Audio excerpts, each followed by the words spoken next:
Break के बाद आपका स्वागत है। तो के न्यूज़ भी शहीदों को नमन कर रहा है, क्योंकि आज ये बड़ी खबर भी है और दुख की खबर भी है, क्योंकि हमने 8 जवानों को खो दिया। 8 जवानों को खो दिया, और ये इसलिए क्योंकि बदमाशों को इस कदर शय मिल गई है कि उन्हें ज़रा सा भी डर नहीं है, जिसकी वजह से वो बड़ी बड़ी वारदातों को अंजाम देते हैं। कानपुर में श्री शीटर को पकड़ने के दौरान आपको बता दें, मुठभेड़ में 8 जवान शहीद हो गए। थोड़ी देर पहले हमने आपको तस्वीरें दिखाई जब सीएम योगी आदित्यनाथ उन परिवार के लोगों से उनके मिलने पहुंचे हैं, उन्हें आश्वासन दिया है। उनके साथ डिप्टी सीएम भी रहे, उनके साथ जो है साथ ही साथ डीजीपी साहब भी वहां पहुंचे, घटनास्थल पर भी वो पहुंचे, तमाम चीज़ों का उन्होंने मौका मुआयना भी किया है। ये वही तस्वीरें हैं, ये उस वक्त की तस्वीरें जब सीएम योगी आदित्यनाथ परिवार के लोगों से मिलने के लिए पहुंचे थे, और इसके बाद उन्होंने प्रेस कॉन्फ्रेंस की जहां पर 1 करोड़ रुपए जो है परिवार को दिए जाएंगे।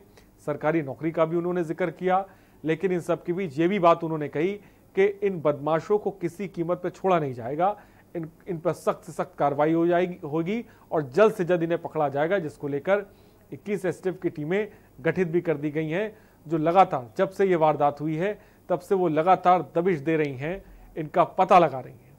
तो अपराधियों के खिलाफ छापेमारी लगातार जारी है।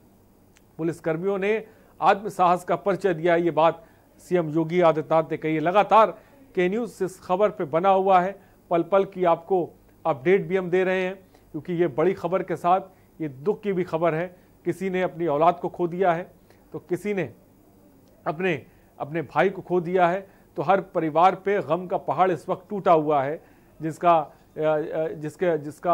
जिनको सांत्वना देने के लिए सीएम योगी आदित्यनाथ इस वक्त पहुंचे हुए हैं। कानपुर पुलिस लाइन में वो इस वक्त हैं, तमाम अधिकारी उनके साथ भी हैं, और इस पूरे घटनाक्रम पे सीएम अपडेट भी ले रहे हैं। ये बहुत ज़्यादा ज़रूरी है। हमने देखा है बदमाशों को लेकर सीएम ने हमेशा बयान दिया है, लेकिन इन सब के बीच ये भी हमने देखा है कि वारदातें जो हैं वो रुकने का नाम नहीं ले रही हैं।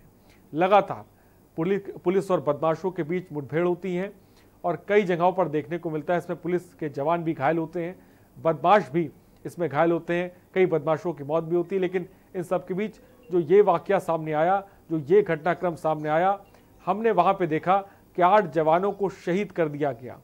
और सुनील हमारे इनपुट हेड लगातार इस खबर पे हमारे साथ जुड़े हुए हैं। रात से ही सुनील ग्राउंड रिपोर्ट पे भी रहे, उन्होंने तमाम चीज़ों को बहुत बारीकी से समझा है, तमाम जानकारियां सुबह से वो हमारे साथ साझा भी कर रहे हैं। सुनील, इन सब के बीच ताज़ा update, CM Yogi Adityanath police line में है, प्रेस कॉन्फ्रेंस करते हैं, शहीद के परिवारों को ढांढस बंधाते हैं, लेकिन एक संदेश वो देते हैं कि सख्त से सख्त एक्शन लिया जाएगा, इन बदमाशों को छोड़ा नहीं जाएगा। सुनील, देखिए, मुख्यमंत्री योगी आदित्यनाथ ने जैसे ही उनको इस घटना की जानकारी मिली थी, उन्होंने सुबह ही अधिकारियों में सीधे जो एसटीएफ के आईजी हैं अमिताभ यश, उनको आदेशित किया था कि किसी भी सूरत में जो हमलावर हत्यारे हैं, जो अपराधी हैं, उनको किसी भी सूरत में बख्शा नहीं जाएगा। तभी से उसी दौरान तुरंत के तुरंत आईजी अमिताभ यश को रवाना किया गया था कानपुर, और कानपुर में मौके पर पहुंच करके उन्होंने जितनी टीमें गठित की थी, सभी टीमों को अलग अलग कामों पर लगा दिया गया था कि कोई भी जितने भी हमलावर, जो भी आरोपी हैं, कोई भी बचने ना पाए। इसको लेकर के सारी टीमें सक्रिय हो गई थी। तो मुख्यमंत्री उसके बाद उन्होंने डीजीपी को बुला करके उनसे साथ करीब आधे घंटे तक मंत्रणा की और साफ दिशा निर्देश दिए थे कि किसी भी सूरत में जो आरोपी हैं या अपराधी हैं, उनको बख्शा नहीं जाएगा। उसके लिए चाहे जितना रसूखदार हो, उसको लेकर के उन्होंने सुबह ही आदेश दे दिए हैं। और उसके बाद अब चूंकि मुख्यमंत्री खुद शाम को यहाँ पर कानपुर पहुँचे हैं, यहाँ पर उन्होंने आकर के सबसे पहले पुलिस लाइन में उन्होंने वहाँ पर पहुँचे, पुलिस लाइन से वो रीजेंसी अस्पताल में पहुँचे, वहाँ पर उन्होंने घायलों का हालचाल जाना, सभी पुलिसकर्मियों से उन्होंने बातचीत की, और बातचीत के बाद उन्होंने उनके परिवार वालों से मुलाकात की और कहा, साफ उन्होंने कहा कि किसी भी सूरत में वो हर संभव उनकी हर मदद करेंगे, और किसी भी हालत में जो अपराधी हैं उनको बख्शा नहीं जाएगा। अब सबके जहन में एक ही सवाल है, चाहे वो पीड़ित परिवार हो, उनके जहन में भी यही सवाल है कि आखिर इन बदमाशों को कब पकड़ा जाएगा। जो तमाम दर्शक सुबह से हमें देख रहे हैं, उनके जहन में भी एक ही सवाल है कि आखिर इन बदमाशों को कब तक पकड़ा जाएगा। इसको लेकर क्या कोई लीड मिल पा रही है अब तक? क्या कुछ देखिए अभी तक जिस तरीके से तमाम सारे जो अभी तमाम बातें सामने आ रही हैं कि वहाँ पर जैसे ही सुबह वहाँ से जब हमलावर वहाँ से फरार हुए तो उसके बाद से जो STF लगी हुई थी, लेकिन उसने कानपुर देहात के एक गाँव में इसके जो विकास दुबे के मामा को और चचेरे भाई अतुल दुबे को मुठभेड़ में मार गिराया था। चूँकि जब वो उसका पीछा कर रहा था तो आरोपियों ने पुलिस पार्टी पर फायरिंग की थी, जिसके दौरान पुलिस ने बचाव में उन पर फायरिंग की, जिसमें दोनों की मौत हो गई थी। उसके बाद उनको डेड बॉडी पोस्टमार्टम भेज दिया गया। उसके ठीक कुछ देर बाद जानकारी आई कि विकास दुबे वहां से फरार हो गया है, लेकिन वो औरैया और इटावा की तरफ भागा है और सब माना जा रहा था किसी एक बड़े नेता के शरण में जाने की तैयारी में था। उसी दौरान बीच रास्ते में चूंकि सारी जोन के सभी जो जिले थे वहाँ पे बॉर्डर को सील कर दिया गया था और हर आने जाने वाली गाड़ियों को चेक किया जा रहा था। तो कहीं ना कहीं माना जा रहा है कि विकास दुबे या तो कहीं रास्ते में जो गाड़ी छोड़ करके भाग गया या फिर किसी गांव में, आसपास के गांव में किसी के घर में छुपा हुआ है, जिसको लेकर के लगातार कॉम्बिंग की जा रही है। घरों एक एक घर की पुलिस लगातार बारीकी से पड़ताल कर रही है कि अगर ऐसा ना हो कि वो कहीं दूसरे जिले में जा करके किसी घर में छुपा हुआ, उसको लेकर के पुलिस लगातार सारी टीमें पड़ताल कर रही हैं। और उसके बाद बीच बीच में कुछ खबरें भी आ रही हैं। सुनील, मैं चाहता हूं क्योंकि आप लगातार इस खबर पे रात से ही फॉलो बनाए हुए हैं, अपडेट लगातार दे रहे हैं, मैं चाहूंगा जो दर्शक इस वक्त हमारे साथ जुड़े हैं एक बार घटनाक्रम को शुरू से बताएं, कैसे आखिर ये घटना घटी। देखिए ये घटना जो अभी तक कही जब सामने भी आएगा उसको मुख्यमंत्री ने भी स्पष्ट कर दिया है कि रात करीब 12:30 से 1 बजे की बात है। पुलिस देवेंद्र मिश्रा CO हैं, वो एक राहुल तिवारी नाम का युवक था, उसने पुलिस को सूचना दी थी कि जो वहाँ पर विकास दुबे है उसने उसको जान से मारने का प्रयास किया, उस पर फायर भी किया, जिसको लेकर के जब राहुल तिवारी की सूचना पर चूँकि जो CO देवेंद्र मिश्रा को ये जानकारी हुई तो उन्होंने तत्काल चौबोपुर SO बिठूर और इसके अलावा शिवराजपुर पुलिस को तत्काल साथ लिया और बिल्हौर की पुलिस को भी लिया और उन्होंने तो एक दबिश पूरी टीम बना करके दबिश देने के लिए वो निकल पड़े। और उन्होंने क्योंकि जानकारी थी कि विकास दुबे एक बड़ा अपराधी है, उसको गिरफ्तार करना आसान नहीं है, लेकिन उसके बाद भी उन्होंने वो पूरी फोर्स के साथ वहाँ पर मौके पर पहुँचे थे। और फोर्स के बाद जब वो उस गाँव में पहुँचे तो जो SO महेश यादव है शिवराजपुर SO, उन्होंने विकास दुबे, वो अपनी टीम के साथ विकास दुबे के घर में पहुँच गए। उसके अलावा एक दूसरी टीम में जिसका नेतृत्व CO खुद कर रहे थे, वो प्रकाश पांडे के घर पर पहुँचे। चूँकि जो राहुल तिवारी था उसका कहना था कि जो प्रकाश पांडे उसके मामा हैं और अतुल दुबे हैं और विकास दुबे, इन लोगों ने एक राय हो करके उस पर हमला किया, उसको जान से मारने का प्रयास किया। तो पुलिस चूँकि पूरी एक टीम बना करके अलग अलग घरों में पहुंची थी। और उसके बाद जब पुलिस ने विकास दुबे को SO महेश यादव ने जब विकास दुबे को बाहर निकलने के लिए कहा तो विकास दुबे ने SO से गाली गलौज शुरू कर दी और अंदर से फायरिंग शुरू कर दी। चूँकि जब जो विकास दुबे था उसको पहले से जानकारी थी कि पुलिस गाँव में पहुंच चुकी है और पुलिस संभवतः उसका एनकाउंटर करने के ये जानकारी कहां से मिली, इसके बारे में क्या कुछ चीजें अभी तक साफ हो पाई हैं? देखिए ये जो जानकारियां हैं तमाम जब मौके पर पहुंचे गया वहां पर तमाम सारे जो ग्रामीण हैं वो, चूंकि ग्रामीण कोई भी सामने आने को तैयार नहीं, चूंकि उसका इतना ज़्यादा खौफ है ग्रामीणों में जो कि सामने बोलने को तैयार नहीं। लेकिन जो गांव की कुछ महिलाएं हैं, जो इलाके के लोग हैं, उन लोगों से जब बातचीत की गई तो महिलाओं ने भी स्वीकार किया कि रात में 12:30 से 1 बजे के बीच का मामला रहा होगा और अचानक कुछ 2 पुलिसकर्मी थे वो दौड़ते हुए और तेज़ी से दरवाज़ा खटखटा रहे थे कि दरवाज़ा खोल दो माता जी, हम पुलिस वाले हैं, हमको पैरों में गोली लगी, मत दरवाज़ा खोल दो। लेकिन और ये भी कहते जा रहे थे कि विकास दुबे ने उन पर हमला कर दिया, विकास दुबे ने उनको गोली मार दी। क्योंकि विकास दुबे का इतना खौफ था जिसके चलते पुलिस वालों को चिल्लाने के बाद भी लोगों ने घरों के दरवाजे नहीं खोले और पुलिसकर्मी इसके पीछे से ये भी आवाज़ आ रही थी कि मार दो इसको साले को, मार दो इसको साले को, मार दो। ये जब आवाज़ें आ रही थी उसको सुन करके जो अंदर महिलाएं थी वो दहशत में थी कि आगे इस आवाज़ें क्यों। और कुछ देर बाद ताबड़तोड़ एकदम तड़तड़ाहट सी आवाज़ें आई पुलिस की और वो पुलिसकर्मी उसमें जो उसके बाद जो 2 पुलिसकर्मी जो उनके घर पे मदद मांगने को पहुंचे तो वहीं पर धराशायी होकर के गिर गए।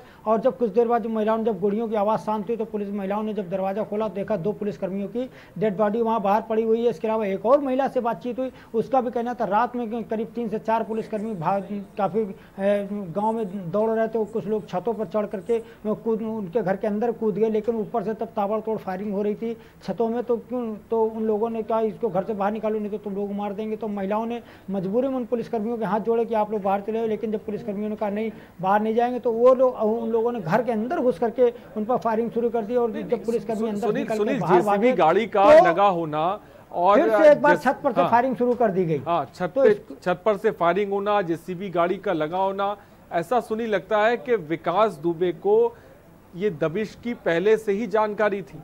मैं ये जानना देखिए चाहता जिस तरीके से अभी मामला सामने आ रहा है कि चौबेपुर पुलिस, जो चौबेपुर एसओ हैं, उनके जो कुछ सिपाही हैं, वो 2 दिन पहले विकास दुबे के पास गए हुए थे। वो किसके कहने पे किस काम से गए थे इस बात का लेकिन अभी खुलासा नहीं हुआ। लेकिन उस दौरान ये भी अभी कयास लगाए जा रहे हैं कि संभवतः चौबेपुर एसओ उसको बताने गए थे कि उन पर दबाव पड़ रहा है, उसकी गिरफ्तारी करने के लिए आप वो प्रयास में गए थे। उस दौरान उन्होंने उससे बातचीत की, लेकिन विकास दुबे ने चौबेपुर एसओ का खुद ही मोबाइल छीन लिया था और कहा था दोबारा इस गाँव में दिखाई पड़े तो इतनी गोलियां मारूंगा कि दोबारा नजर नहीं आओगे। तो उस बात के बाद वापस चौबेपुर एसओ लौट आए, लेकिन उन्होंने इस बात की जानकारी अपने अधिकारियों को नहीं दी और उसके अलावा चुपचाप बैठ गए। लेकिन इस घटना में जिस तरीके से कहा जा रहा है कि रात में जब शिवराजपुर एसओ जाकर के आगे खड़े हो गए, उसके बाद तमाम फोर्स आ गया और लेकिन चौबेपुर एसओ आखिर कहाँ थे, चौबेपुर पुलिस की आखिर सूचना उसको विकास दुबे को कैसे मिल गई कि आखिर यह इतना सारा फोर्स आ गया है गांव में तो अलर्ट हो जाओ। और लोग वहाँ जेसीबी क्यों लगा दी गई कि पुलिसकर्मी यहाँ से अगर इस रास्ते पे आए तो आगे गाड़ियाँ ना उनकी भाग पाएँ, और पीछे से फिर ट्रैक्टर लगा दिए। तो कहीं ना कहीं ये पूरी एक सुनियोजित साजिश थी, जिसके चलते कहीं ना कहीं चौबेपुर पुलिस के जो चौबेपुर थाने के कुछ पुलिसकर्मी हैं वो जरूर इस पूरे हमले में कहीं ना कहीं उन्होंने एक पूरी भूमिका निभाई है, जिसके चलते इतना बड़ा पुलिस के ऊपर हमला हुआ और घेर करके हमला किया गया। ताबड़तोड़ इतनी फायरिंग की गई कि एक के बाद एक 8 एक सीओ और उसमें 3 एक एसओ और उसके बाद 2 दरोगा समेत 8 पुलिसकर्मियों की मौत हो गई और वो सभी के सभी वहीं के वहीं शहीद हो गए। और उसके बाद करीब 2 घंटे तक, लगभग 2 घंटे बाद वहाँ पर पुलिस पहुंची। ऐसे में सवाल हर किसी के जहन में है कि इतनी बड़ी घटना होने के बाद में संबंधित चौबेपुर थाना क्षेत्र की पुलिस आखिर क्या कर रही थी, पुलिस ने आखिर क्या कार्रवाई, पुलिस ने आखिर क्यों नहीं अपने जो असलहे थे उनसे फायरिंग क्यों नहीं की। ये भी एक बात सामने आ रही है कि कई पुलिसकर्मियों को जो असलहे थे वो काफ़ी हाईटेक असलहे उनको दिए गए थे। जो वो असलहे थे वो जो सिर्फ हाथ में ले तो लिए गए, लेकिन कभी उनसे चलवाया नहीं गया था। और उनको जब कुछ पुलिसकर्मी उनको चलाने का प्रयास भी किया तो उनको उसके संचालन की जानकारी नहीं थी, जिसके चलते वो हथियारों का प्रयोग नहीं कर पाए। और जो हमलावर थे उनकी पुलिस के जो हमलावर की गोलियों का वो शिकार हो गए, जिसके चलते उनके मौके पर मौत हो गई। इसको लेकर के भी एक बड़ा मामला सामने आ रहा है कि आखिर इस तरीके के हथियार चूंकि इस तरीके अभी कुछ समय पहले ही AK-30 और तमाम सारी राइफलें थी वो उनको AK-30 और इंसास कुछ राइफलें थी जो उन सबको डिस्पोज ऑफ किया गया था, उससे ले लिया गया तो कहा गया था अब पुलिस को हाईटेक राइफलें दी जाएंगी, हाईटेक, ताकि कोई भी अपराधी सामने होगा उसको कुछ ही देर में काम तमाम हो जाएगा। लेकिन अब इस हाईटेक हथियारों के होने का आखिर अब ऐसे में क्या फायदा कि जो उन हाईटेक हथियारों को वो पुलिसकर्मी चला ही नहीं पा रहे थे। ऐसे हाईटेक हथियारों का जो देखने में काफ़ी हाईटेक लग रहे थे, लेकिन वास्तविकता में वो कैसे वो अपनी जो उनके अंदर जो असलहों में जो इतने हाईटेक तरीके से बनाए गए थे कि वो एक बार में 50 से ज़्यादा फायर करते थे। अगर ये असलहे चले होते तो शायद इतनी बड़ी घटना ना होती। इसको भी लेकर के लोग आरोप लगा रहे हैं कि आखिर क्या कारण था जो असलहे चले होते तो शायद इतनी बड़ी वारदात को अंजाम ये बदमाश ना दे पाते। लेकिन फिलहाल तस्वीरें भी आपको लगातार दिखा रहे हैं। सीएम योगी आदित्यनाथ जब पहुंचे पीड़ित परिवार से मिले, वो तस्वीरें हैं। एक तरफ वो तस्वीरें हैं जहां पर वो अस्पताल पहुंचते हैं और जो घायल जवान हैं उनका वो हालचाल जानते हैं। फिलहाल ब्रेक के लिए रुकते हैं छोटे से, जल्द हाजिर होंगे।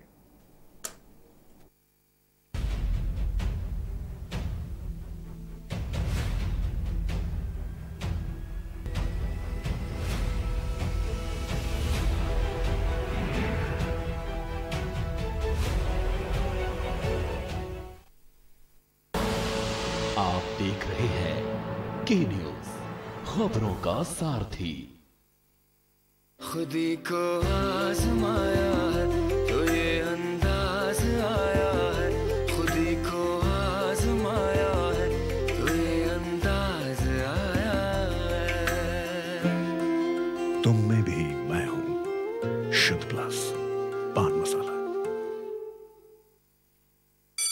Mount Litra Z School, Unnao, #1 in academics, #1 in sports, best teachers, best result, smart classroom, best transport facility, world class infrastructure के साथ Mount Litra Z School, Unnao। Ram की जिंदगी को थोड़ा पढ़ भी लीजिए। आप मुद्दे से भटक रहे हैं। सब बोलेंगे, सबकी सुनेंगे, अनुशासन के साथ सवालों की झड़ी। अड़ी क्योंकि हमें है देश की पड़ी। सोमवार से शुक्रवार शाम 6 बजे। TV9 भारतवर्ष, अब तो सब देख रहे हैं। जब आपकी सोच को अंधेरा घेर लेता है और सिस्टम भी मुंह फेर लेता है, जब वादों की परतें खुलने लगती हैं और हारी उम्मीदों का ऊंचा ढेर लगता है, जब सड़क पर एड़ी की रगड़ देखकर अब तक जो भी हुआ सब बेअसर लगता है, तब चिंतन से डगर होगी आसान, मंथन से निकलेगा समाधान। मंथन। आप देख रहे हैं के न्यूज, खबरों का सारथी।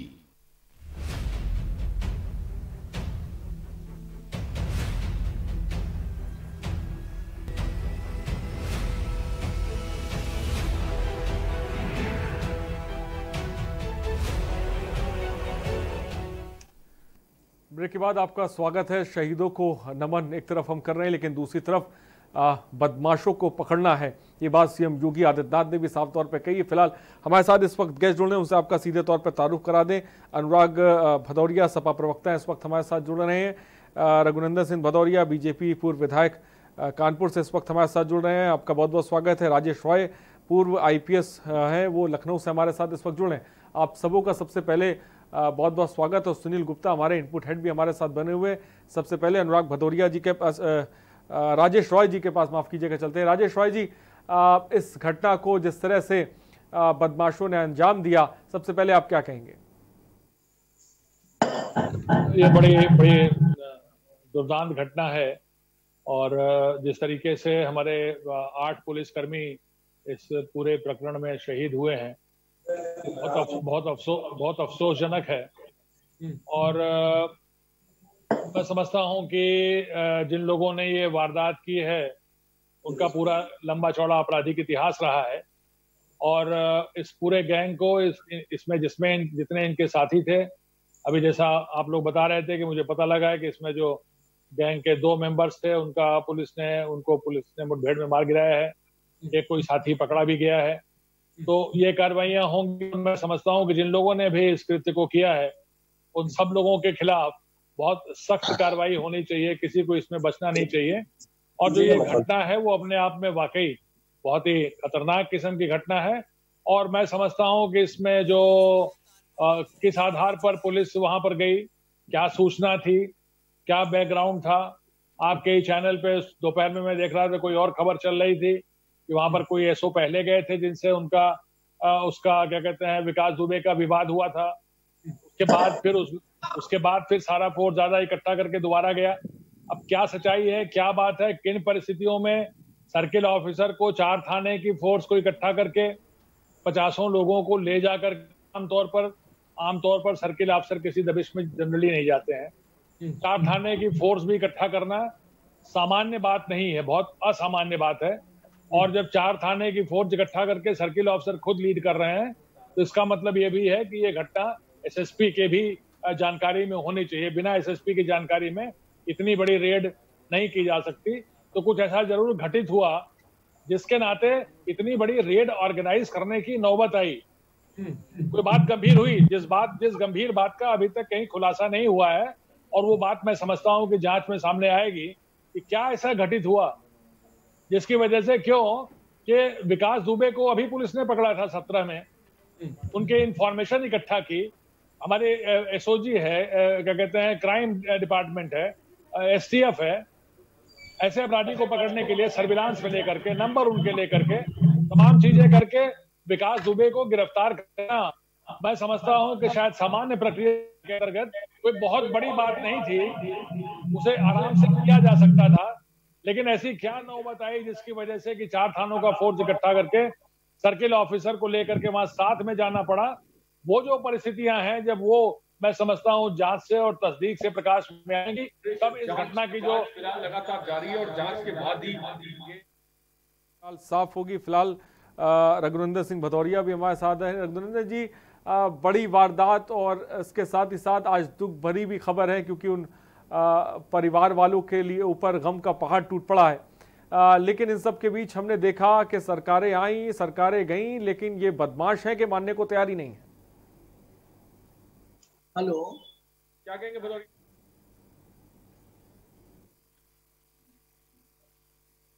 हेलो, आ रही आप तक पहुंच रही है? हमारी आवाज सुन रहे हैं आप? जी, आपकी आवाज आ रही, बोलिए। देखिए, ऐसा है, ये जो घटना है एक आकस्मिक घटना है, और सबसे पहले तो हम 8 पुलिसकर्मी जो वीर गति प्राप्त हुए हैं, ऐसे लोगों को मैं श्रद्धांजलि देता हूं कि ये कहीं न कहीं उत्तर प्रदेश की पुलिस की जागरूकता के अनुसार जितनी मेहनत परिश्रम कर रहे थे उसमें एक ये धब्बा के रूप में काम आ गया, और सर्किल अधिकारी अपनी टीम के साथ अपराधी विकास दुबे को पकड़ने गए थे, और ये संज्ञान में नहीं हुआ इतनी बड़ी घटना हो सकी, क्योंकि व्यवस्थित व्यवस्था के रूप में तो गए थे, लेकिन ये दुर्भाग्य है जब कभी चूक होती है, ये चूक है। और ये भी विश्वास नहीं किसी को हो सकता है कि इस तरह का कोई कृत्य करेगा। ऐसी जगहों पर मैंने जंगलों में सुना था, लेकिन पहली बार ये घटना गांव में जो हुई है, इससे सब हतप्रभित है। और लेकिन कहाँ से हुई कि बदमाश पूरी तरह से प्रिपेयर हो गए, तैयार हो गए, जेसीबी लगा दी, छतों पे चढ़ गए, वो तो पूरी तरह से तैयार हो गए अचानक ही। देखिए, मैं ये कह रहा हूँ कि निश्चित आप समझ लीजिए सबको भोगना पड़ेगा। उत्तर प्रदेश के मुख्यमंत्री श्रीमान योगी आदित्यनाथ जी, निश्चित आप समझिए कि सुनकर यहाँ पर वीरगति को प्राप्त हुए हमारे पुलिस जवानों को कानपुर में आकर उनके लिए और उनके परिवार के लिए और अस्पताल में देखने के लिए आए और सलामी देने आए जो हमारे वीरगति प्राप्त हुए हैं। और मैं एक बात आपसे कहना चाहता हूं आपके चैनल के माध्यम से कि उत्तर प्रदेश के मुख्यमंत्री जितने भी उत्तर प्रदेश में इस तरह के लोग थे उनकी व्यवस्था करना जानते हैं, और ये चूक जरूर हुई है लेकिन कोई बचेगा नहीं, ये मैं आपको विश्वास दिलाता हूं। ठीक है, अनुराग भदौरिया जी, क्या चूक जरूर हुई लेकिन बचेगा कोई नहीं? देखिए, भारतीय जनता पार्टी का जो पूर्व विधायक जी हैं वो वो कर रहे हैं, क्या कहते हैं, एक जैसे भाषण दे देते हैं, चुनावी भाषण दे रहे हैं। वो शायद ये भूल गए हैं कि वो योगी जी उत्तर प्रदेश के मुख्यमंत्री हैं, जिनकी जिम्मेदारी होती है।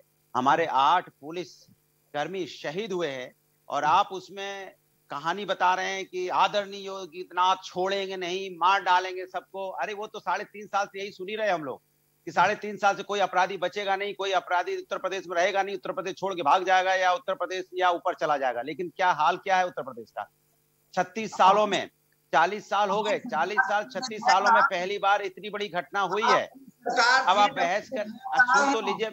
अब देखिए, ये इनका आप संस्कार, अभी आपके संस्कार है कि जब हम बोलने लगे तो बोलने लगे। छोड़ो, मुझे इनके साथ बहस ही नहीं करनी है।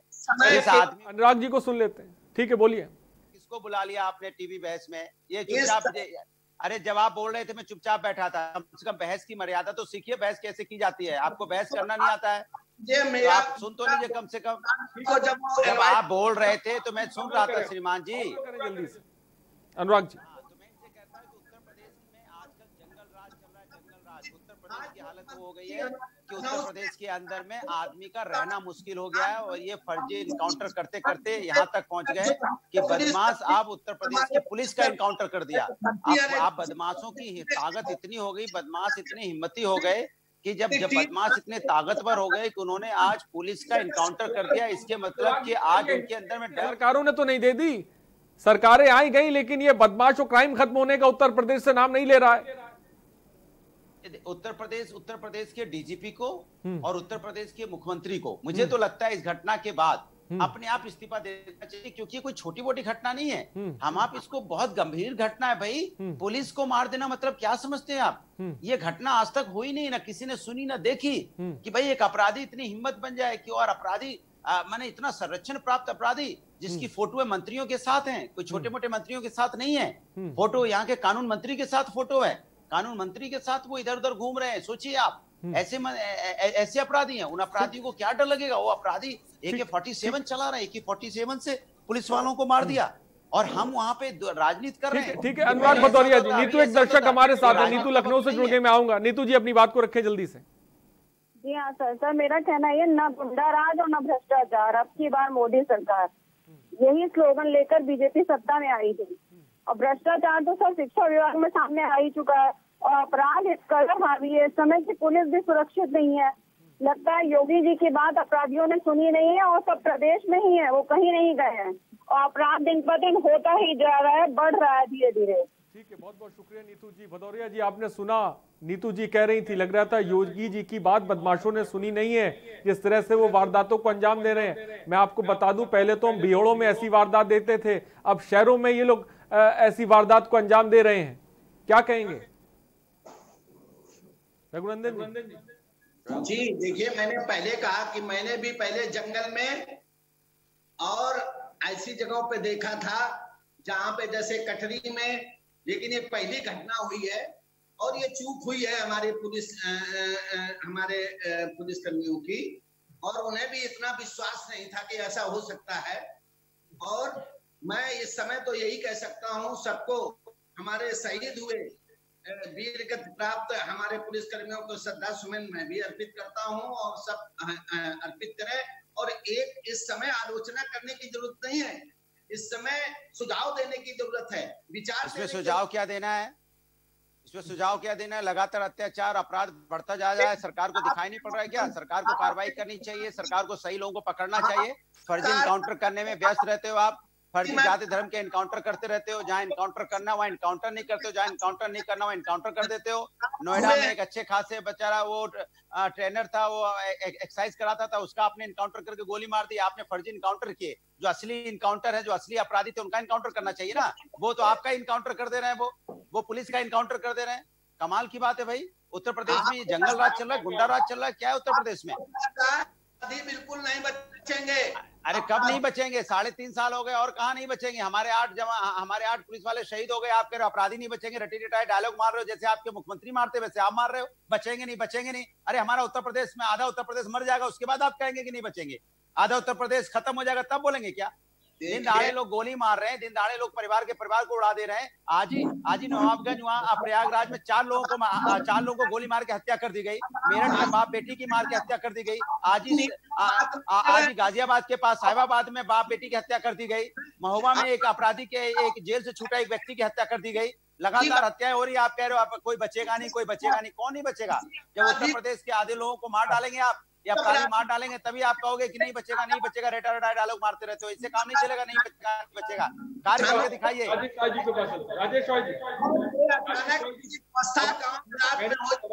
पहले थे कि इस तरह की बड़ी बड़ी वारदातें बिहड़ों में होती थी, लेकिन अब ये शहरों में हो रही हैं, ये गांव में हो रही हैं। आपको क्या लगता है इसके पीछे की क्या वजह है जो बदमाशों के हौसले इस कदर अब बुलंद हो चुके हैं? हमने देखा सरकारें समाजवादी पार्टी की हो, बीएसपी की हो या फिर बीजेपी की हो, बड़ी बड़ी बातें, बड़े बड़े दावे किए गए, लेकिन जमीन पे क्यों नहीं कुछ दिखता? देखिए जहां तक जब मैं अपनी बात करें आप। वो बोल रहे हैं, मैं क्या बोलूं? जैसे बोल रहे हैं आवाज नहीं आएगी। उस समय उनको आवाज नहीं पहुंच पा रही। बात को पूरा करें भदौरिया जी, मैं आऊंगा आपके पास। जो बात करने आए हैं, हमारा मतलब है कि उत्तर प्रदेश के मुख्यमंत्री कानपुर आए, शहीदों को अरे तो क्या होगा? उससे क्या हो गया? शहीद जिंदा हो जाएंगे, शहीद जिंदा हो जाएंगे। एक पति को अपना पति मिल जाएगा, एक बेटे को अपना बाप मिल जाएगा। मुख्यमंत्री चले गए तो बेटे को बाप मिल जाएगा, पत्नी को पति मिल जाएगा, एक माँ को बेटा मिल जाएगा। कमाल की बात करते हैं। मुख्यमंत्री आए, मैंने क्या मुख्यमंत्री आए तो क्या हुआ? अरे आपकी मुख्यमंत्री की जिम्मेदारी बनती है सबकी सुरक्षा करना, अपराधियों का मनोबल गिरना चाहिए। अपराधी भदौरिया, रघुनंदन सिंह भदौरिया, ठीक है, मैं आपके पास आऊंगा, आप दोनों के पास आऊंगा, जरूर आपकी बातों को भी रखेंगे, सुनेंगे, लेकिन फिलहाल राजेश राय कुछ कहना चाहते हैं। राजेश राय जी जवाब दें। कैसे जवाब दूं? मतलब मेरी बात तो सुनाई नहीं पड़ेगी। जी राजेश जी, आपकी आवाज हम तक आ रही है साहब, आप बोलिए। आप तक आ रही है ना, लेकिन मैं भी तो उत्तर सुन पाऊँ प्रदेश ना कि में मैं जंगल राज चल रहा है, उत्तर प्रदेश में कुछ नहीं हो जब ये सकता। बहस हो रही है इसमें मैं क्या कहूँ वैसे बताइए। जब से उत्तर प्रदेश में, जब से भारतीय जनता पार्टी की सरकार उत्तर प्रदेश में आई है, तीन तब लोग से बोलेंगे गुंडा तो राज अब पूरी तो तरह से गड़बड़ हावी है। गड़बड़ कुछ होगा। अनुराग भदौरिया जी 2 मिनट के लिए चुप हो जाए। रघुनंदन सिंह भदौरिया जी प्लीज चुप हो जाए, प्लीज प्लीज। भदौरिया जी अगर मेरी आवाज आप तक पहुंच रही है, आप जो बोल रहे हैं मेरी जवाब सुन लीजिए। मैं 5 साल जवाब सुन के क्या करेंगे? आपका जवाब आ गया। पार्टी का गुणगान करने के लिए थोड़ी भदौरिया जी आपका जवाब आ गया। आपको बताया गया कि भाई इतनी बड़ी घटना हो गई, उसके बारे में क्या राय है? तो आप मुख्यमंत्री का गुणगान करने के लिए आ गए, बीजेपी का गुणगान करने के लिए आ गए। आप कह रहे हो आदित्य योगीनाथ जी कानपुर आए, अरे कानपुर आने से एक माँ को बेटा मिलेगा, एक पत्नी को पति मिल जाएगा, एक बच्चे को बाप मिल जाएगा, बताइए। ठीक है, मैं इसमें ये कहना चाह रहा हूँ,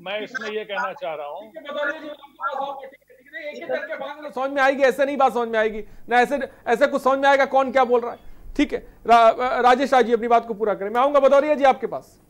कचरियों में सुनी थी, ये पहली घटना हुई है, ये वो मेरा ख्याल है भदौरिया जी अकेले। भदौरिया जी का वॉल्यूम थोड़ा सा कम कर दे, राजेश राज जी को सुनने दे। राजेश राज जी बोलिए।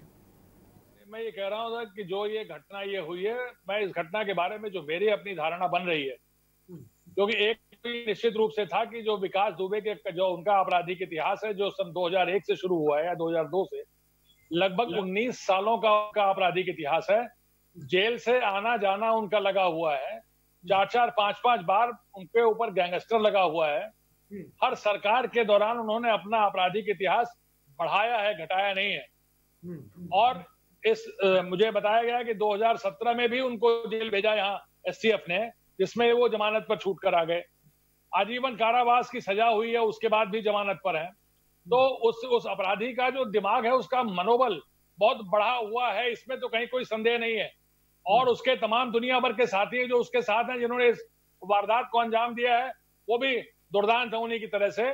मुझे इसमें जो बात लगती है, कोई न कोई ऐसी परिस्थिति उत्पन्न हुई है, इसके नाते विकास दुबे ने उसको ये महसूस हुआ है, एक डेस्परेशन कि या तो मैं अब निपट ही लूं, जो होगा मेरा देखा जाएगा टाइप की बात, कोई डेस्परेशन वाली बात है। वरना और इंफॉर्मेशन उनको मिली, विकास दुबे को सूचना जो है वो जहां न कहीं से मिली, चाहे थाने से मिली, आसपास से मिली, उसे ये खबर लगी कि एक कंटिंजेंट बहुत बड़ा, जिसमें सारे लोग इकट्ठा हैं, 40-50 लोग मिलकर के तुम्हारे यहाँ दबिश देने आ रहे हैं। उस आदमी की मनबढ़ी इतनी बढ़ गई थी तो उसने कहा ठीक है आओ आज निपट ही लेते हैं टाइप की बात। और जेसीबी लगा करके आप ये देखिए ना कि वो बचाए इसके कि वो कोई जो है अपने को बचाव की कोशिश करे। आमतौर पर हमने हमेशा देखा है, बड़े बड़े डकैत, बड़े बड़े बदमाश, जब पुलिस फोर्स आती है, उसका पुलिस फोर्स का हाका लगता है या दबिश होती है, उन्हें पता लगता है, तो वो चुपचाप धीरे से निकल जाते हैं, उस जगह को अवॉइड करते हैं। लेकिन यहाँ पर वो बैठ करके जेसीबी लगा करके, एम्बुश लगा करके इंतजार कर रहा है कि पुलिस वालों आओ हम तुमको देख लेंगे। ये बहुत ही खतरनाक। राजेश राज जी, मैं इसी पे जवाब देता हूं अपने संपादक जी, वो भी लगातार इसी खबर बने हुए। दुर्गेन जी, जो बात राजेश राज जी कह रहे हैं कि स्थिति का वो जिक्र कर रहे हैं, क्योंकि अमूमन जब बदमाश को पुलिस पकड़ने के लिए पहुंचती है या दबिश देती है तो बदमाश तो भागते नजर आते हैं, लेकिन ये कौन सी स्थिति है जहां पर वो बिल्कुल डट के 8 जवानों को जहां पे उसने शहीद कर दिए, स्थिति कौन सी स्थिति का जिक्र करे राजेश राज जी? अगर राजेश राज जी की बात करें तो अनुभवी पुलिस अधिकारी हैं, वो कानपुर में डीआईजी भी रहे हैं और सारी चीजों को वो जानते हैं कि कहाँ क्या स्थितियां हैं। राजेश राज जी बता रहे थे कि 2002-2001 से विकास दुबे का आपराधिक इतिहास है, लेकिन मेरी जहां तक जानकारी है 35-36 साल का आपराधिक इतिहास है। 16 मार्च 2001 को कानपुर देहात का सिवली थाना है, वहां पर उसने तत्कालीन जो राज्य मंत्री थे, श्रम संहिता बोर्ड के चेयरमैन संतोष शुक्ला की थाने के अंदर गोलियों से छल्ले कर दिया था। उस समय भी राजनाथ सिंह की सरकार थी उत्तर प्रदेश में। तो मनबढ़ी का आलम तो 2001 में ही वो बता चुका था कि कितना मनबड़ा अपराधी है, कितना उसके अंदर ये इस तरीके के, जो जैसे राजेश राज जी ने कहा कि वो वहां से जो पुलिस का दस्ता चला तो उसने समझ लिया कि नहीं आज निपटने का तो उसका चरित्र बहुत पहले से रहा है। पुलिस जब थाने में घुसकर किसी मंत्री की हत्या कर दे तो इसके बाद भी कुछ प्रूव होने के लिए, साबित होने के लिए आरिस बचता नहीं है कुछ।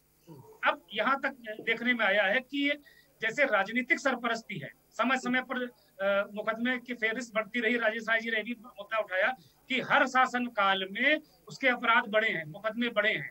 तमाम चीजें बढ़ी हैं, लेकिन इस तरह की घटनाएं अगर देख लें आप, इस तरह की घटनाएं अगर ना हो तो इससे पहले कहीं विकास दुबे के खिलाफ कहीं सख्त कार्रवाई होती दिखती नहीं है कहीं भी किसी के शासनकाल में। बहन कुमारी मायावती के शासनकाल में जो ये विकास दुबे नाम का अपराधी है, इसको एक सफेद खद्दर का कुर्ता पजामा पहना दिया गया बसपा की ओर से, और बसपा का नेता बनकर इसने बिल्कुल उधम काट दिया कुल मिलाकर, जो शुद्ध भाषा में कहा जाए, बिल्कुल गमई भाषा में, कि चारों तरफ एक तरीके से थाना पुलिस हर जगह अधिकारियों के यहाँ। हमारे सहयोगी सुनील गुप्ता जुड़े हुए हैं, वो बता रहे थे कि अभी बहुत दिन नहीं हुए, ज्यादा दिन नहीं हुए, अभी जेल से छूटने के बाद अभी जो यहाँ के पूर्व डीआईजी थे, एक पुलिस एक पूर्व अधिकारी रहे हैं, यहाँ एसएसपी रहे हैं, उनके साथ उसका उठना बैठना था, बाकायदे वो जाता था, मिलता था, बैठता था जाके। तो इस तरीके की चीजें ही विकास दुबे जैसे अपराधियों को पालती हैं, पोसती हैं, देखती हैं।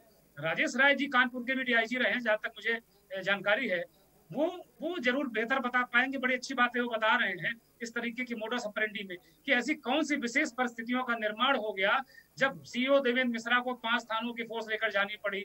एसएसपी क्या कर रहे थे, डीआईजी क्या कर रहे थे, आईजी क्या कर रहे थे। डीआईजी की व्यवस्था मुझे लगता है खत्म हो गई है, लेकिन आईजी अभी मौजूद है जो डीआईजी का काम कर रहे हैं।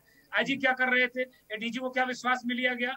और बहुत अच्छी बात राजेश राय जी बता रहे थे कि जो ये जमाना सर्विलांस का है, अभी लठैती वाली पुलिसिंग का जमाना नहीं है कि आप जाके मुखबिर खास गया और उसने पता किया विकास दुबे घर में है कि नहीं है, और वहां उसके बाद दबिश दी जाए, और पता चला विकास का खबरी आया, थाने के फोर्स वहां से चल रही। अब तो विकास को भी व्हाट्सएप पर सूचना मिलनी है, पुलिस को भी व्हाट्सएप पर सूचना मिलनी है, सारी चीजें। तो निश्चित तौर पर सुबह से मैं एक ही बात कह रहा हूँ, जिसकी पुष्टि वरिष्ठ पत्रकार अजय कुमार जी, शैलेश अवस्थी जी, पूर्व डीजी सूर्य कुमार शुक्ला जी और अब राजेश राय जी भी मुझे लगता है कहीं हद तक सहमत होंगे कि इस मसले में कहीं ना कहीं किसी मुखबिर के जरिए जो पुलिस के करीब हो, उसके जरिए मूवमेंट की सूचना मिली विकास दुबे को, या कोई थाना पुलिस का कोई आदमी, कोई कर्मचारी, वो भी हो सकता है सूचना देने वाला, क्योंकि विकास दुबे की उठक बैठक थानों में रही है, लगातार वो बड़ी रौब से जाता रहा है, बैठता रहा है।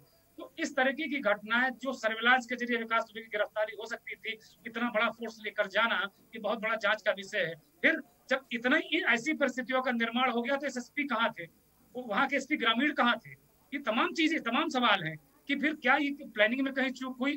ठीक है, आज पुलिसकर्मी शहीद हुए, दुख का विषय है, हमें बहुत उस तरह की बातें नहीं करनी चाहिए, अभी फिलहाल बहुत समीक्षा नहीं करनी चाहिए, लेकिन जो घटना हुई है आरिस, उस पर बात तो करनी होगी ताकि भविष्य की पुनरावृत्ति न हो, इस तरह की घटनाएं न हो। जी सुनील, इस पर क्या कहेंगे?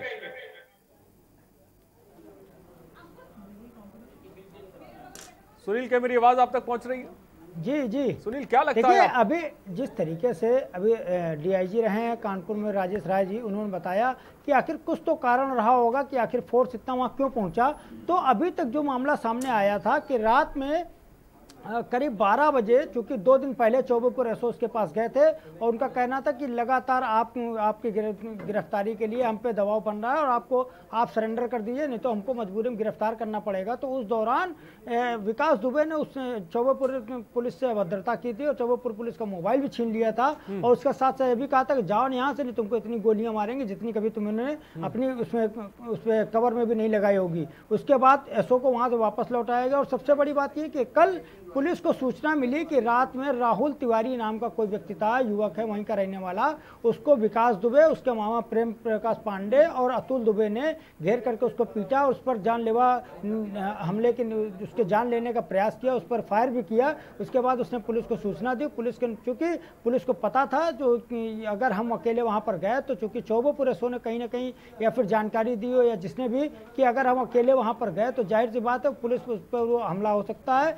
इसको लेकर ही देवेंद्र मिश्रा के नेतृत्व में एक पूरी टीम बनाई गई और टीम बनाने के बाद में सारे ये 4 थानों का फोर्स को लेकर के वो वहाँ पर मौके पर पहुंचे। और जहाँ पर जब वो महेश यादव विकास दुबे के घर पे पहुंचे थे और एक टीम उनके साथ कुछ सिपाही थे, इसके अलावा जो देवेंद्र मिश्रा हैं वो प्रेमनाथ पांडे के घर पर थे। एक एसओ कौन था, वो संभवतः बिठूर एसओ बताए जा रहे हैं, ये गए हुए थे अतुल के पास में। जो राजनीतिक संरक्षण की बात की जा रही है कि कोई ना कोई अमूमन देखते हैं इस तरह के बदमाशों पे किसी ना किसी का हाथ होता है जिसकी वजह से वो बेखौफ होते हैं। आपको क्या लगता है किन लोगों का संरक्षण प्राप्त होगा?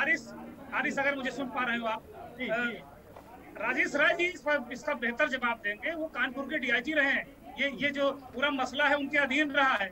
विकास दुबे तब भी अपराधी था और आज भी अपराधी है। वो चीजें बता सकेंगे अच्छे तरीके से चीजों को। अब क्योंकि सेवानिवृत्त हैं, बहुत सारी बातें खुलकर भी कह सकते हैं वो। जी राजेश राय जी। मैं जो अभी आपके जो रिपोर्टर जिन बातों को कह रहे थे, मैं उसमें जरा दो एक चीजें और मतलब स्पष्ट होना चाहूंगा उनसे भी, क्योंकि जो सुबह से अब तक खबरें हर जगह चल रही हैं वो ये चल रही हैं कि वहां पर जेसीबी लगा करके उनका रास्ता घर जाने का रोका गया था गाड़ियों का। इसका मतलब जहां पर जेसीबी लगी थी वहां से आगे पुलिस की गाड़ियां नहीं जा पाई। और अगर पुलिस की गाड़ियां वहां से आगे नहीं जा पाई तो इसका मतलब पुलिस वाले वहां उतरे और उतर करके वो जगह जगह गए। और ये जो 8 हमारे जो जवानों को गोलियां लगी हैं उसमें ये बताया जा रहा है कि 6 लोगों को गोलियां सीधे सीने में लगी हैं। तो इसका मतलब बिल्कुल एम लेकर के बाकायदा पुलिस वालों को मारा गया है। पुलिस और जो ये अभी कहना कि वो 2 आदमी वहां थाने उनके घर पे पहुंच गए और 2 आदमी दूसरे के घर पर पहुंच गए और 3 आदमी दूसरे के घर पहुंच गए, जरा अभी समझ में कम आ रहा है, क्योंकि या तो ये बात गलत है जो चीज अभी तक सामने आई वहाँ पे, क्योंकि जेसीबी वहाँ पे पहले से लगा दी गई थी और पूरा मामला प्री प्लान था। जेसीबी वहाँ खड़ी कर दी गई थी। उनको पता था कि जब पुलिसकर्मी यहाँ पे आएंगे और ये उतरेंगे तो उसके बाद हम फायरिंग कर देंगे। लेकिन जब चूंकि उनको पहले से जानकारी थी कि अभी तक जो सामने आया है कि संभवतः विकास दुबे को ये बताया गया था कि पुलिस तुम्हारा एनकाउंटर करने की नीयत से यहाँ पे आ रही है, जिसके चलते उसने पूरा एकदम मन बना लिया था अगर पुलिस ऐसा कुछ करती है तो पहले से उसने छत पे जिस तरीके से छतों से भी गोलियां चलाई गई उससे ये है कि उसने पहले से ही वहां पर लोगों को तैनात कर दिया था। अगर पुलिस उसको गिरफ्तारी करके ले जाती तो तुम लोग तुरंत वहां पे फायरिंग शुरू कर देना। और यही एक सामने आ रहा है कि महज जब विकास दुबे को लेकर के वहां से चले, उसके बाद प्रेम प्रकाश पांडे उनका मामा, वो उनको भी जब जबरदस्ती लेकर के चलने लगे तो ताबड़तोड़ ऊपर से फायरिंग शुरू हो गई और वो लोग वहां अंदर घुस गए घरों में।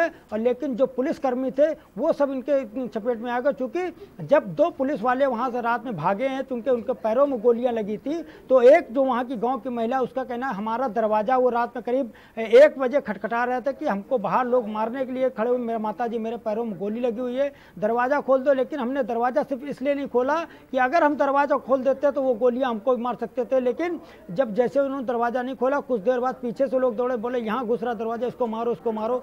फिर ताबड़तोड़ गोलियों की फायरिंग की आवाज हुई। उसके बाद दोनों वहीं पर गिर गए। कुछ देर बाद जब उन्होंने दरवाजा खोला तो देखा वो पड़े हुए थे। तो इससे एक बात तो स्पष्ट होती है कि पुलिस, चूंकि राहुल की सूचना पर राहुल तिवारी, एक जो उसमें जिन्होंने मुकदमा लिखाया था 307 का, उसकी सूचना पर पुलिस मौके पर पहुंची थी और पुलिस टीम बना करके देवेंद्र मिश्रा पहुंचे थे। लेकिन उनको यह अंदेशा नहीं था कि हम इनके घर पर जाएंगे, इनको पकड़ के ले जाएंगे। तो पहले से घात लगाकर बैठे लोग छतों से फायरिंग शुरू कर देंगे और अगर पुलिसकर्मी भागने का प्रयास करेंगे तो आगे से पहले से अगर विकास दुबे को गिरफ्तार कर भी लिया जाता, प्रेम प्रकाश को गिरफ्तार कर भी लिया जाता, तो आगे जेसीबी इसलिए लगा दी गई थी कि आगे से लेकर जाने नहीं देंगे। और यही कारण रहा कि जब पुलिसकर्मी उसको लेकर के चले तो ताबड़तोड़ ऊपर से फायरिंग शुरू हो गई। क्योंकि विकास को यह अंदेशा हो गया था या उसको किसी ने सूचना दे दी थी कि उसका एनकाउंटर तय है आज। यही कारण रहा कि संभवतः उसने भी अब सोच लिया कि जब हमको तो मरना ही है, अब हम क्यों किसी को छोड़े। और यही कारण रहा कि उसने रात में इस तरीके से ताबड़तोड़ फायरिंग करवाई और चारों तरफ से जब फायरिंग शुरू हो गई तो जिसमें 8 पुलिसकर्मियों की मौत हो गई। और उसके बाद जो हत्या आरोपी विकास दुबे है वो और उसके मामा और उसका जो चचेरा भाई है उसके समेत जो अन्य आरोपी थे सब मौके से भाग निकले। लेकिन जब एसटीएफ ने उनके नंबर सर्विलांस पे लिए तो जानकारी में आया कि प्रेम प्रकाश पांडे और अतुल वहीं पास के कुछ दूसरे गांव में जाकर के एक किसी घर में छुपे हुए थे। तो उनको वहां से जब पुलिस ने ललकारा तो उन्होंने फिर से पुलिस पर फायरिंग की, एसटीएफ की टीम पर फायरिंग की, जिसमें उनके दोनों से मुठभेड़ हुई और उन दोनों की मौत हो गई। हालांकि ये कहा जा रहा है विकास दुबे मौके से 3 लोगों के साथ में, एक किसी बोलेरो से और एक और गाड़ी के साथ मौके से फरार हो गया, जिसकी लेकर के अभी भी एसटीएफ उसकी लगातार तलाश कर रही है। जिसको लेकर एसटीएफ लगातार तलाश करी। सुनील, अब आपके पास आएंगे, ब्रेक का वक्त हो चुका है। सुनील ने पूरा विस्तार से घटनाक्रम बताया, कैसे ये पूरी घटना घटी, एक एक पहलुओं पे सुनील ने बखूबी बारीकी से चीजों को बताया। फिलहाल रुकते एक छोटे से ब्रेक के लिए, जल्द हाजिर होंगे। आप देख रहे हैं के न्यूज, खबरों का सारथी। Online classes in CMS for all classes for the session 2020-2021 have restarted on 1st July as per prescribed syllabus, book list and timetable available on www.cmseducation.org. Online classes will continue till government reopens schools. Online admissions in CMS for Montessori, nursery to class 9 and provisional admission for class 11 are open at www.cmseducation.org. IPL पान मसाला, इसमें है शिमोगा की मशहूर सुपारी, केरल के बागों से इलायची, सोलन के जंगलों से उत्पादित शुद्ध कत्था, असली फूलों की खुशबू और प्योर चंदन के तेल से निर्मित 0% निकोटीन, 0% टोबैको युक्त IPL पान मसाला।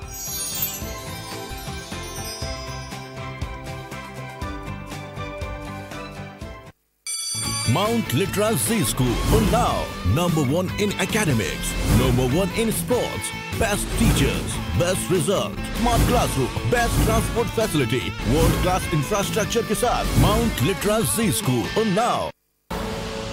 आप देख रहे हैं के न्यूज, खबरों का सारथी।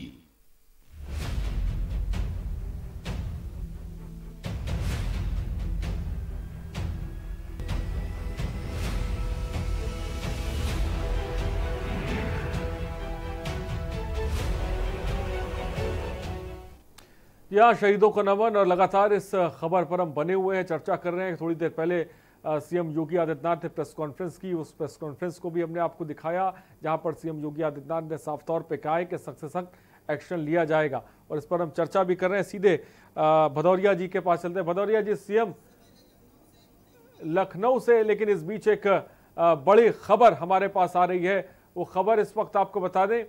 खबर लखनऊ से, IPS अमिताभ ठाकुर का बड़ा बयान। IPS ने घटना पर अधिकारियों की लापरवाही करार दिया है। DGP ने ऐसी घटनाओं से बचने के लिए सर्कुलर जारी किया था। SC अवस्थी ने 1 महीने पहले ही पुलिस को नसीहत दी थी।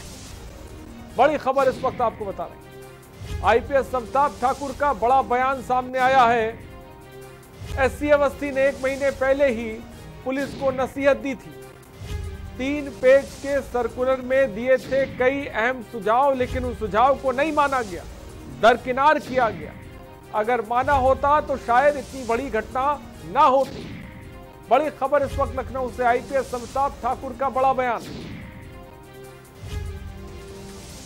लापरवाही करार दिया है IPS ने। DGP ने ऐसी घटनाओं से बचने के लिए जारी किया था सर्कुलर। SC अवस्थी ने 1 महीने पहले ही पुलिस को नसीहत दी थी।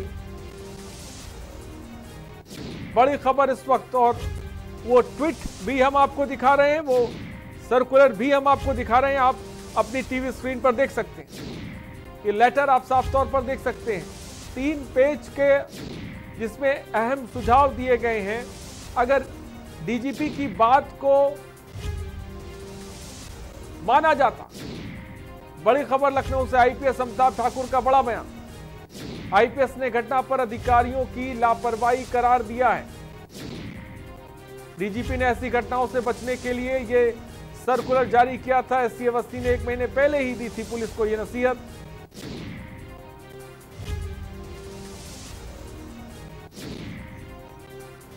और इस वक्त हमारे साथ अमिताभ ठाकुर जी भी इस वक्त हमारे साथ जुड़ गए। अमिताभ जी, बहुत बहुत स्वागत है। लेकिन इस बीच जो बड़ी बात और बड़ा बयान आपने दिया है सर्कुलर को लेकर, मैं चाहूंगा एक बार के न्यूज पर भी आप दें। हेलो जी अमिताभ ठाकुर जी, मेरी आवाज आप तक पहुंच रही है सर? हाँ बताएं सर। जो बड़ा बयान जो इस वक्त हम ब्रेकिंग न्यूज के तौर पे दिखा रहे हैं, मैं चाहता हूं वो बात को विस्तार पूर्वक आपके न्यूज पे इस वक्त बताएं। देखिए, इस बात मुख्य तो ये है कि DGP साहब ने एक सर्कुलर जारी किया था 4 जून को, जिसमें उन्होंने ये कहा था कि पिछले कुछ दिनों से पुलिस वालों पे बदमाशों का, अपराधियों के अटैक करने की घटनाएं बढ़ रही हैं और यह लगातार इसमें वृद्धि हो रही है। इससे सीनियर अफसर्स की व्यक्तित्व क्षमता पर भी सवाल उठता है। और साथ ही साथ अपने सर्कुलर में साहब ने कई सारे ऐसे सुझाव दिए थे, कई सारे निर्देश दिए थे, जिनका निश्चित रूप से पालन किया जाए। जब भी घटना को अरेस्ट करना हो, कोई लॉ ऑर्डर का मामला हो, कि उन्हें। अमिताभ जी, क्या मेरी आवाज आप तक पहुंच रही सर? अमिताभ जी, क्या मुझे सुन पा रहे हैं आप? तो शायद उनसे संपर्क टूट गया, लेकिन बड़ी बात इस वक्त उन्होंने के न्यूज पे भी कही है, जो ब्रेकिंग चल रही है, जो बात उन्होंने कही है। डीजीपी साहब ने 4 जून को सर्कुलर जारी किया था, लेकिन अधिकारी मानने को तैयार नहीं है, और यही बहुत बड़ी लापरवाही जिससे हमारे 8 जवान शहीद हो गए। राजेश राय जी क्या कहेंगे इस बड़ी खबर पे इस वक्त आप?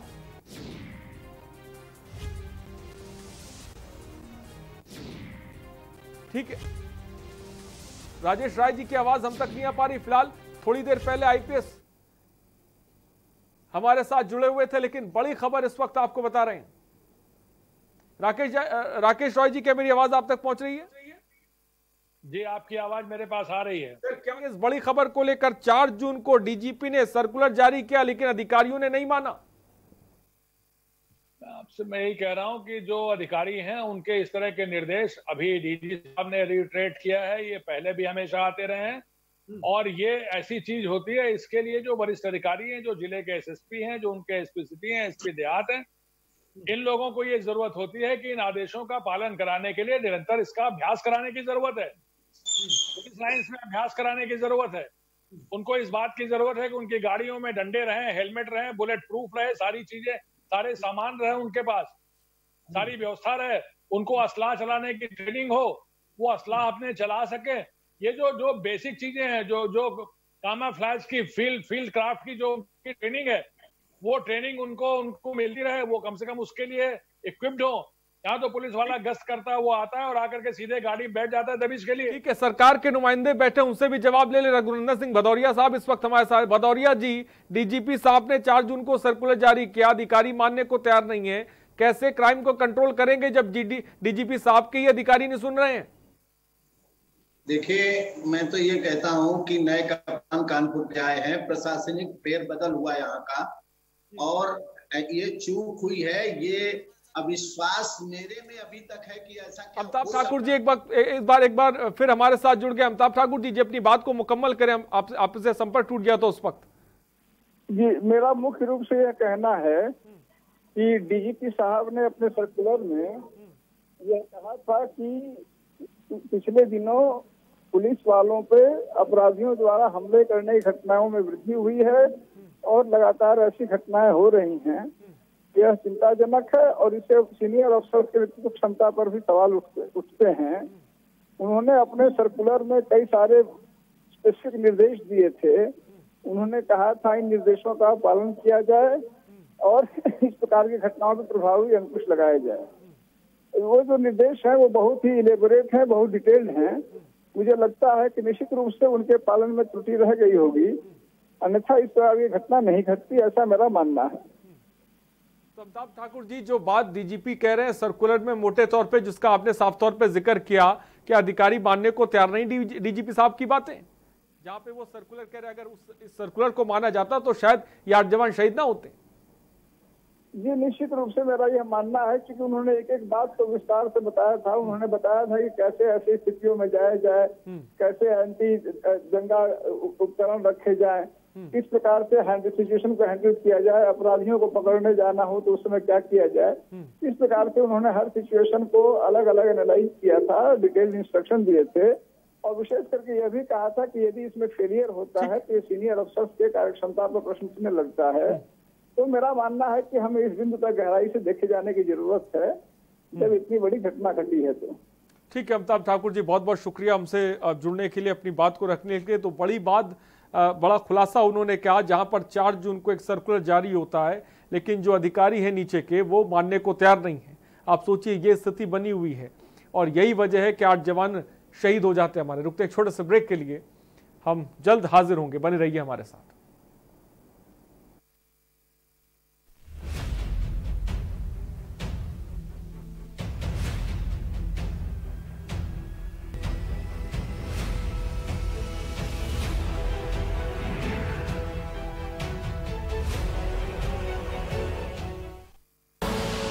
आप देख रहे की न्यूज, खबरों का सारथी। आईपीएल पान मसाला, इसमें है शिमोगा की मशहूर सुपारी, केरल के बागों से इलायची, सोलन के जंगलों से उत्पादित शुद्ध कत्था, असली फूलों की खुशबू और प्योर चंदन के तेल से निर्मित 0% निकोटीन, 0% टोबैको युक्त आईपीएल पान मसाला।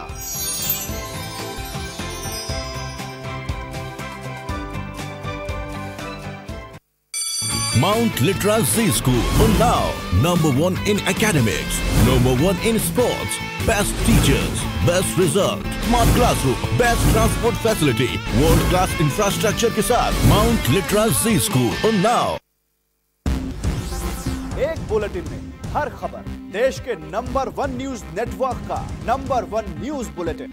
न्यूज टॉप 9 रोज सुबह 7 बजे और शाम 7 बजे। जुड़िए संसार से हमारी रफ्तार से। TV9 भारतवर्ष, अब तो सब देख रहे हैं। आप देख रहे हैं की न्यूज, खबरों का सारथी।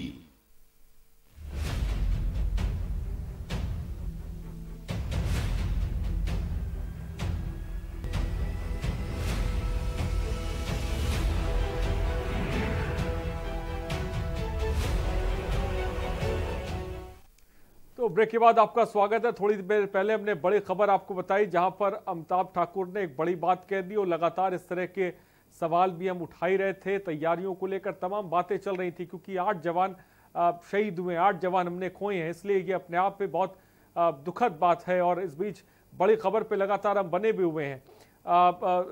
दुर्गेन जी, अमिताभ ठाकुर ने जो बात कही उसको लेकर आप क्या कहेंगे?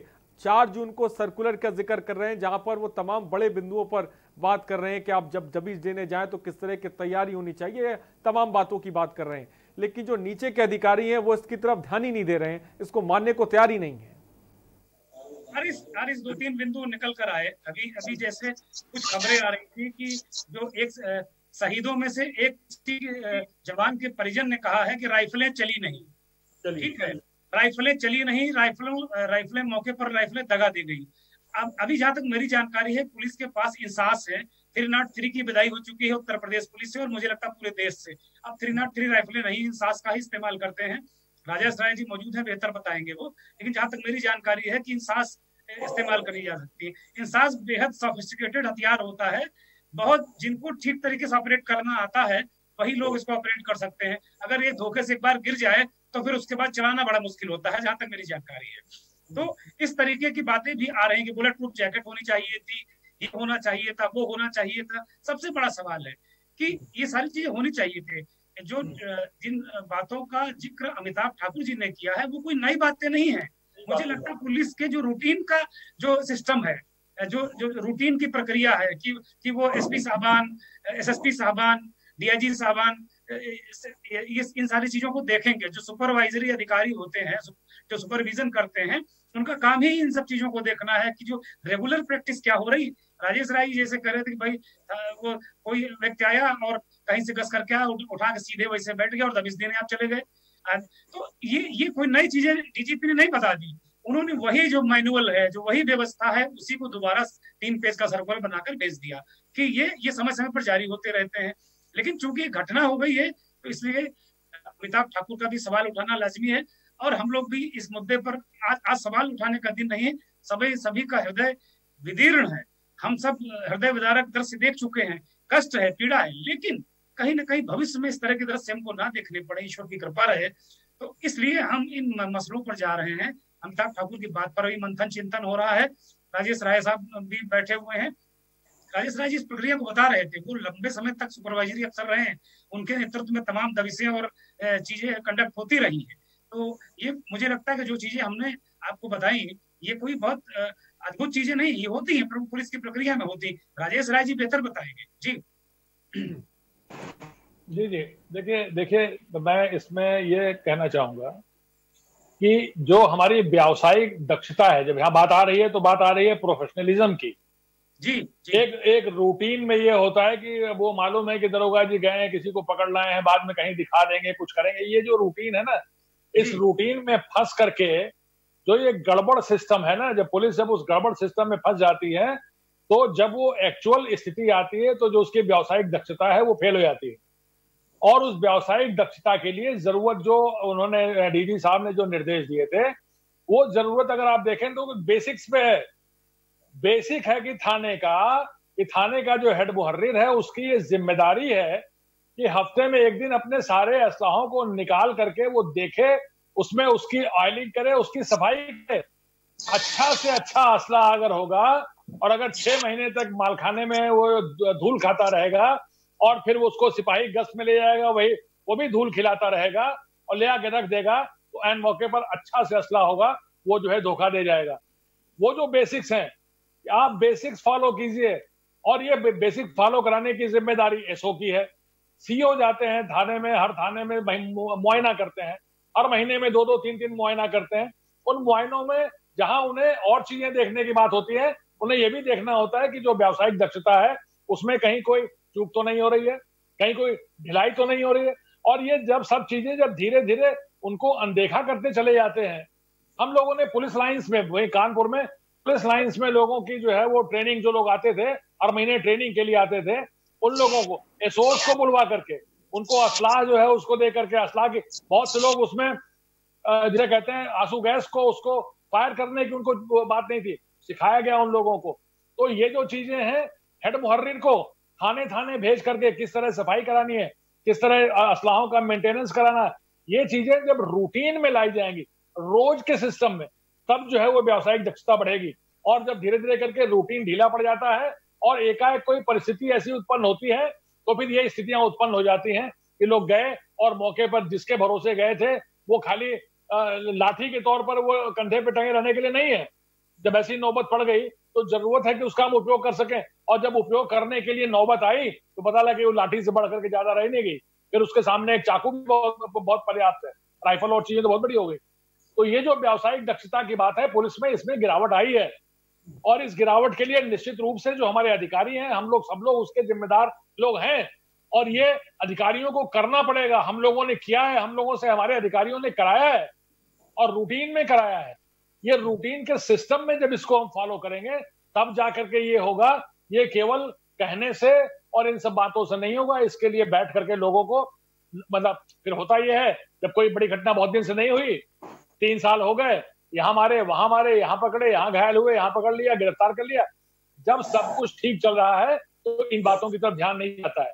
आज जब इतनी बड़ी घटना हो गई है तो आप देखिएगा कि मैं समझता हूं कि इन बातों पे जो कही जा रही है इन बात जाता है। ठीक है, बहुत देर से रघुनंदन सिंह भदौरिया साहब भी जुड़े हुए हैं। भदौरिया जी क्या कहेंगे? हम लोग दक्षता की बात कर रहे हैं, वेपन्स को लेकर या तमाम चाहे बुलेट प्रूफ जैकेट, उनकी कमी भी महसूस की जा रही है, इसका जिक्र डीजीपी साहब भी कर रहे हैं, अमिताभ ठाकुर भी कर रहे हैं, राजेश राय जी भी कर रहे हैं। क्या कहेंगे इस चीज को लेकर? ऐसा है, हेलो जी बोले। मैं फिर कह रहा हूं कि जैसा हमारे राजेश राय जी कह रहे हैं, ये बराबर कानपुर को सभी तरह से जानते हैं और सभी थानों की जो व्यवस्था है इनको भी मालूम है। स्थिति ये है कि जो चूक हुई है उस चूक को सुधार किया जाए कि भविष्य में ऐसी चूक ना हो। ये आज तक ये नहीं मालूम था किसी को, सबको मालूम था जंगल और कटरी और इस तरह से बिहड़ों में ऐसी बातें सुनी गई हैं। जो ये पहली घटना है और इस घटना को सभी स्तब्ध हो गए हैं। और मैं इसीलिए कह रहा हूं कि जैसे डीजीपी का जो आदेश आया, यहाँ के पुलिसकर्मियों ने नहीं उसको सही ढंग से विचार किया, तो ये भी है कि आगे भविष्य में कोई गलती ना हो।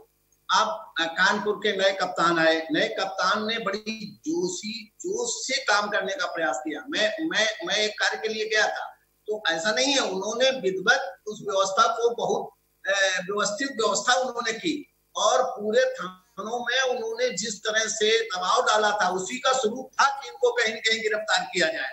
लेकिन ये कम शब्दों में वक्त की कमी है। ठीक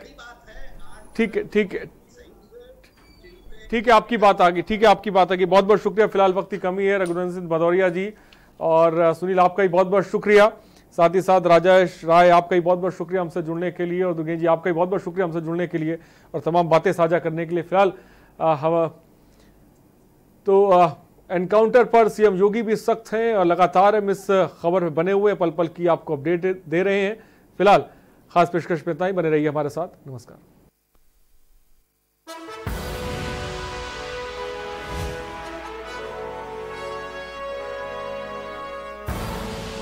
आप देख रहे हैं के न्यूज, खबरों का सारथी। वैश्विक महामारी कोरोना के विरुद्ध माननीय प्रधानमंत्री श्री नरेंद्र मोदी जी के नेतृत्व में पूरा देश एकजुट होकर लड़ाई लड़ रहा है। देश की जनता के उत्तम स्वास्थ्य और बेहतर भविष्य के लिए माननीय प्रधानमंत्री जी द्वारा समय से लिए गए निर्णयों के फलस्वरूप देश सुरक्षित स्थिति में है। माननीय मुख्यमंत्री योगी आदित्यनाथ जी ने श्रमिकों की सुरक्षित वापसी के लिए रेल मंत्रालय भारत सरकार से विशेष अनुरोध कर श्रमिक स्पेशल ट्रेनों का संचालन कराया और अन्य राज्यों से श्रमिकों की निशुल्क घर तक सुरक्षित वापसी कराई। संक्रमित या लक्षण वाले श्रमिकों को कोविड अस्पताल में भर्ती कराया गया। शेष श्रमिकों को राशन किट के साथ परिवहन निगम एवं प्राइवेट बसों द्वारा उनके गृह जनपदों में निगरानी समितियों की देखरेख में भेजा गया, जहां उनका दोबारा मेडिकल परीक्षण कराया गया। क्वारंटीन सेंटर में श्रमिकों एवं कामगारों की स्किल मैपिंग कर डेटाबेस तैयार किया गया। छूटे हुए श्रमिकों की स्किल मैपिंग कराई जा रही है। जिन श्रमिकों के पास होम क्वारंटीन की व्यवस्था नहीं थी, उन्हें क्वारंटीन सेंटरों में रखा गया, जहां खाने पीने और चिकित्सा की समुचित व्यवस्था की गई।